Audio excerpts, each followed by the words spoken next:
And this fourth kingdom, if you haven't already guessed it, is Rome. And it begins turning eastward and rapidly starts dominating the known world. It starts moving against the remainders of Alexander's empire. In 168, it annexes Macedon. 146 takes Greece over. Then Spain, Portugal. More of Alexander's moves east to Syria and a land known as Judah or Judea or Israel and the Middle East. And then it takes over Egypt, where the woman who's ruling, the queen, is named Cleopatra. The fourth kingdom begins swallowing up the north, Europe, begins taking Belgium, Morocco, Algeria, Tunisia, Turkey, Bulgaria, Romania, Yugoslavia, Austria, Switzerland, England, Scotland, Iraq, and parts of Germany. And even a sliver of what would become the Soviet Union. Of course, when I'm naming them, I'm naming what they're called now. That's how big this thing was. From Scotland to around Iraq. All one Roman Empire. Daniel 2, verse 33. Its legs of iron, its feet partly of iron and clay. There will be a fourth kingdom as strong as iron, inasmuch as iron breaks all things. Iron's the strongest. Even though it's nothing like gold, it's the strongest. Like iron, it breaks in pieces. It'll crush and break apart all these things. And you saw the feet and the toes, partly of potter's clay, partly of iron. It'll be a divided kingdom, but it will have the toughness of iron. And as iron mixed with common clay, and the toes, the feet were partly iron, partly pottery, some of the kingdom will be strong, some will be brittle. And that you saw iron mixed with common clay, they will combine with each other in the seed of man. But they will not adhere to each other as iron does not. Okay. Iron. Degenerated from gold, but strong. Rome, strong. Still strong. Iron is the strongest of those metals. Strong. And so no empire has been so linked to power as Rome. Rome. I mean, Greece has been linked to culture. Rome, power. Like Rome. If Babylon is the first of these, Rome is the epitome of all kingdoms. All roads lead to Rome. Rome wasn't built in a day. All these things, expressions we have. Rome was the absolute state. The Roman's legacy is the state is absolute. It is the ultimate empire. And there's a Hebrew word here that's used, you should know, it's called dekak. Try it. Doesn't sound right, but it's a Hebrew word. And it says as iron breaks. The word dekak means, and it sounds like kind of what it is means to crush, crumble, break into pieces, pulverize is what it is. Rome is a pulverizer, crushes, crumbles. First, it destroys its enemies when it comes against them, like it destroyed Carthage, totally put salt on there so nothing can grow. Also, in the end, Israel. What did Messiah say? I mean, of course, it didn't destroy the people. God has promised that. But the land, the whole nation was crushed. God's people, when Jesus said not one stone will be left upon the other, he's talking about Rome coming in and destroying them. He said that's what they're going to do. So Rome was the empire that destroyed Judea and sent the Jewish people all over. The land was devastated for 2,000 years because of Rome. Crucifixions, burning, Jerusalem gone. He said you'll be led captive into all nations. The Romans took the Jewish people. I mean, they smashed them. They made them like powder. They separated them all over the world. That was all because of this creature. That there are Jews in America today is because of the fourth creature. That there are Jews in New York because of the fourth creature. That there was a show called Seinfeld in Hollywood because of the fourth creature. From Albert Einstein in Princeton, New Jersey, to Steven Spielberg, to Bob Dylan, wherever he is, this is all because of the iron creature. Because of the fourth creature. Scattering them. At every Jewish wedding, or the traditional Jewish wedding, at the end, you know what happens. They take the glass, put it down, and smash it. Everybody says Mazel Tov. Okay. Why? Well, there's a few things. They say, well, you can say that what you do is done, sealed, but what it's saying also, it's remembering what the Romans did to the temple and that Jerusalem's destroyed. So even in the greatest of times, you remember Jerusalem. But it's all linked. Even the Jewish wedding is linked to the fourth creature. Now, in this fourth creature are several mysteries that are often not seen or realized. And the first is this. Rome, and you won't hear this a lot in prophecy, Rome fell in 476 around there AD. Yet the pulverizing, like of the Jewish people, has continued in the world into the 21st century. Think about in Daniel, he says the days of those kings. He's talking about the days of the kings, the 10 that come up. And it says in that day, that's when God's kingdom's coming. So Rome in some way is linked to the end. Okay? There's no other creature in between the end. So what that means is, in some sense, the fourth kingdom must in some way be continuing to this day. Now, the common prophetic view is that the Roman Empire will be revived. And I believe there's much truth to that as well. Absolutely. Even it's a divided kingdom, even divided in time, ancient and yet to come. Yes, that is true.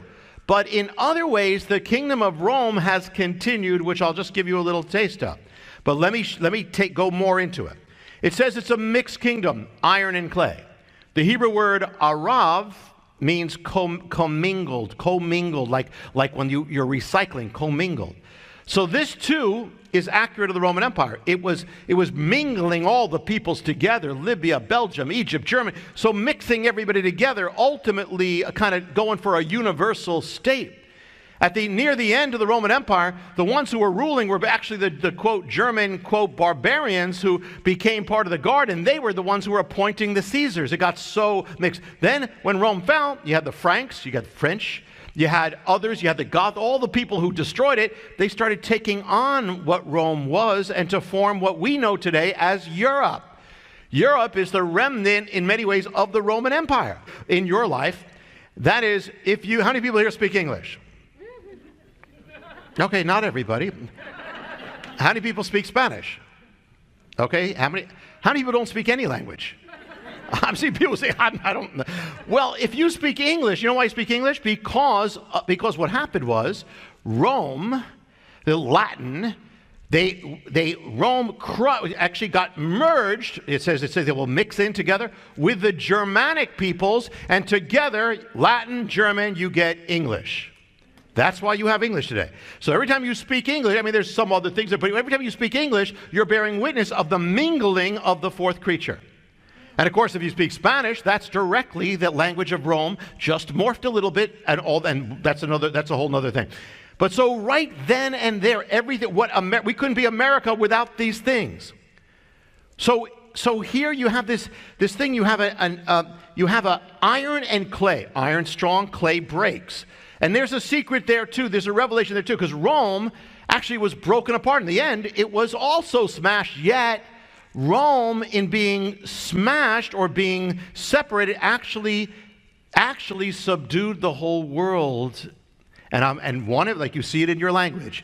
You see it, for instance, the whole world is saturated with Rome.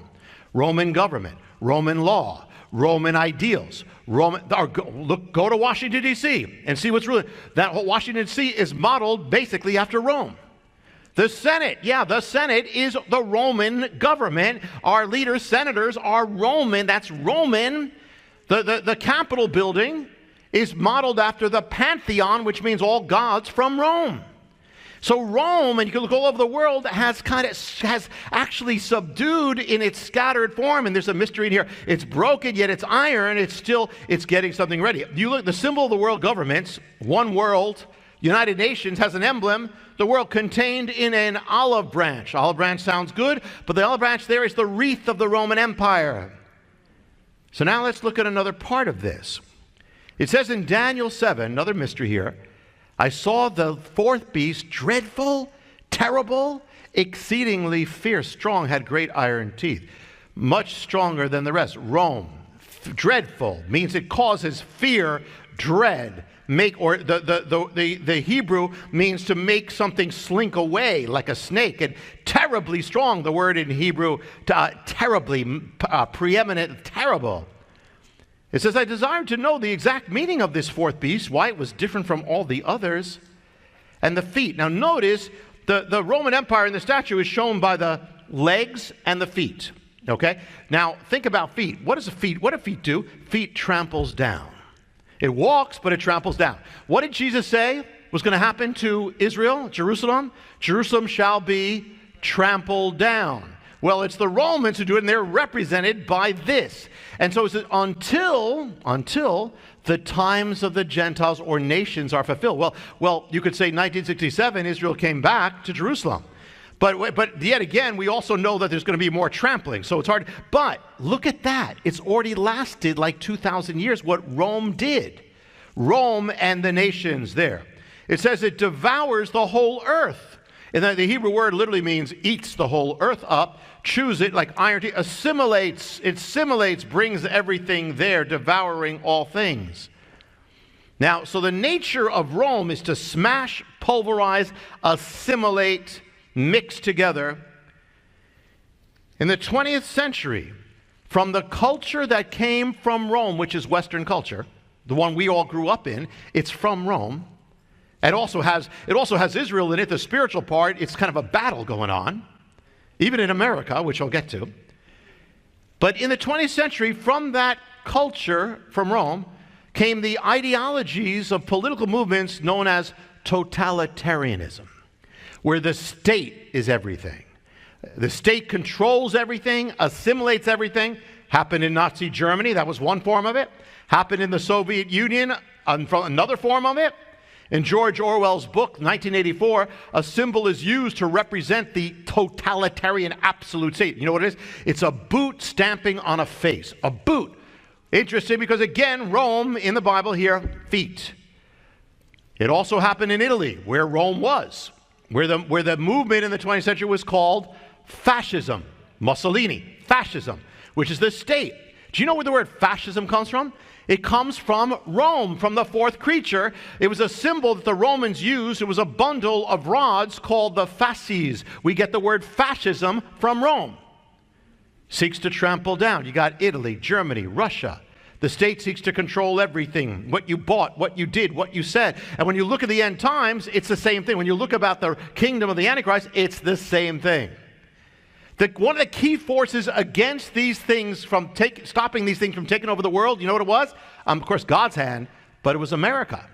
God used America to stop the Nazis from taking over the world, stopping communism from taking over the world, stopping fascism from taking over the world. America was founded on the principle because America had a different kind of... America originally had Puritans who said, we're here to dedicate this to God.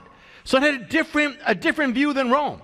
The rule of America was the individual is sacred before God, and no government has the right to come against your conscience with God. The individual is the one, not the government.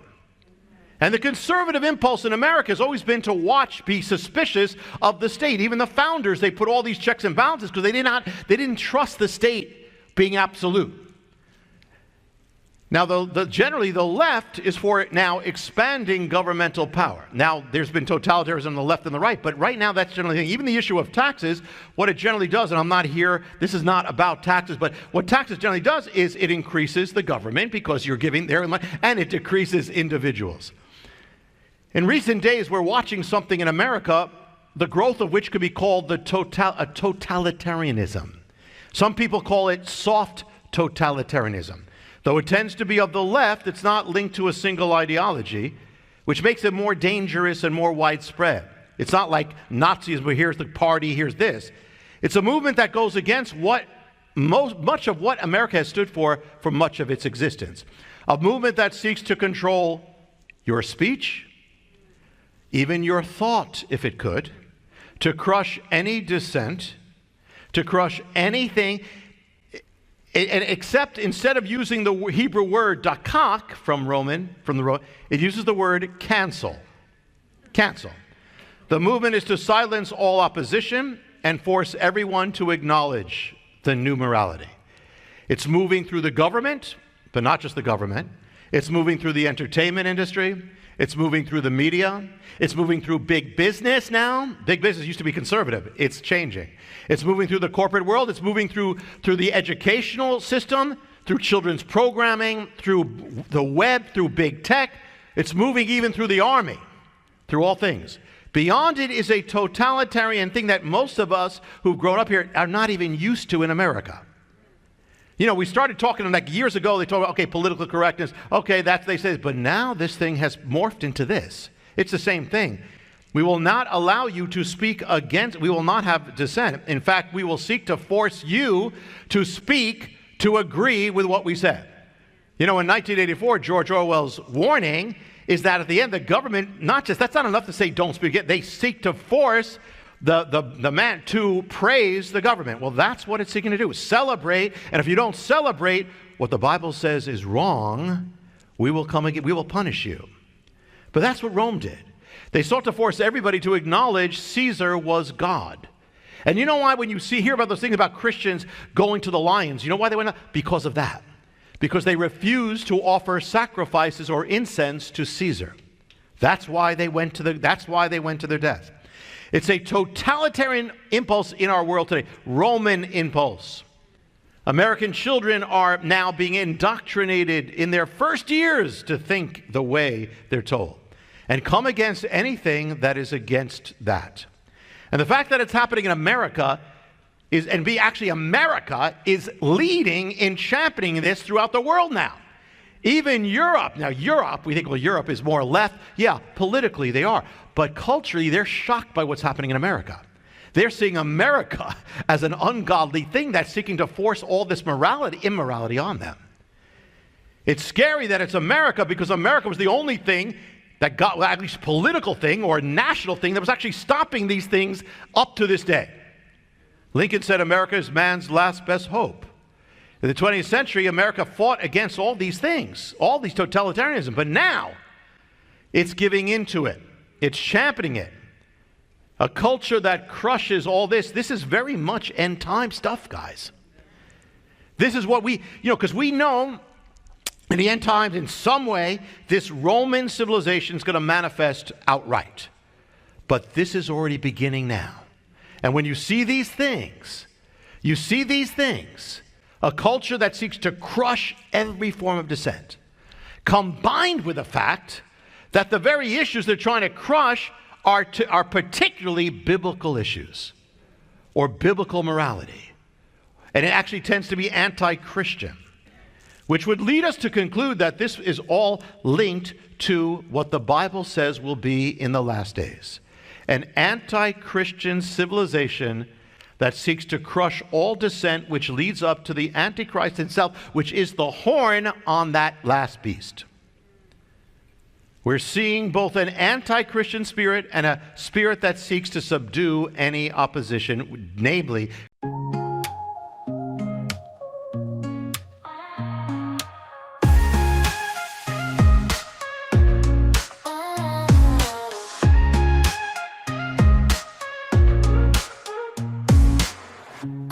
you were so lucky because you were a star, but you cry in the lonely dark. And I'm sorry for what you went through.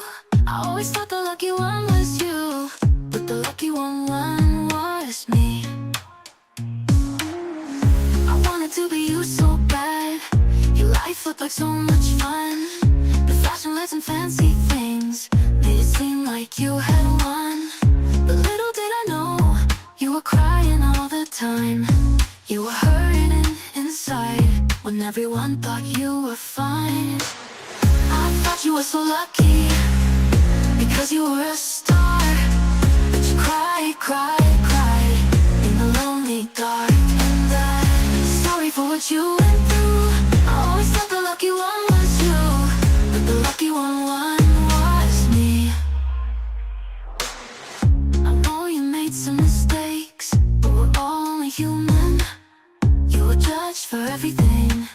They put the blame on you when you were pushed over the edge. Getting right what they allege. I thought you were so lucky, but the lucky one was me. I thought you were so lucky because you were a star, but you cry in the lonely dark. For what you went through, I always thought the lucky one was you, but the lucky one was me. I know you made some mistakes, but we're all only human. You were judged for everything. They put the blame on you when you were pushed over the edge. Getting right what they allege. I thought you were so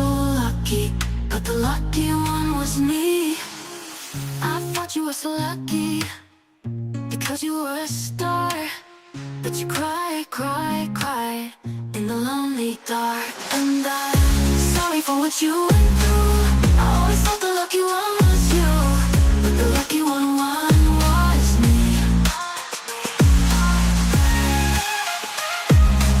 I always thought the lucky one was you, but the lucky one was me.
told me in no time the ways we've danced this dance, it's all the same. But I'm hooked, can't break the chain.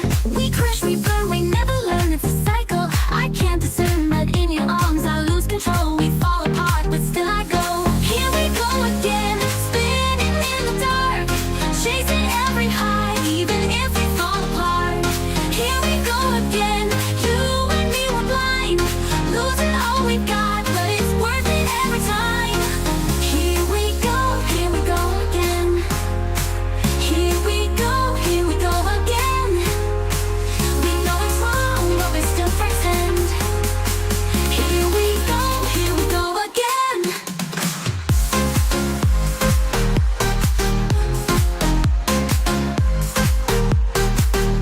You're my habit, my sweet mistake. Can't resist, it's all it takes. No future clear, just the now. But in the fire, we're burning out. We crash, we burn, we never learn, it's a cycle. I can't discern, but in your arms I lose control. We fall apart, but still I go. Here we go again, spinning in the dark, chasing every high, even if we fall apart. Here we go again, you and me were blind, losing all we've got, but it's worth it every time. Here we go again. Here we go again.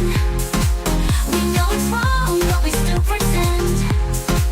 Here we go again. You're my habit, my sweet mistake. We rise and fall, but still we drop. For just one night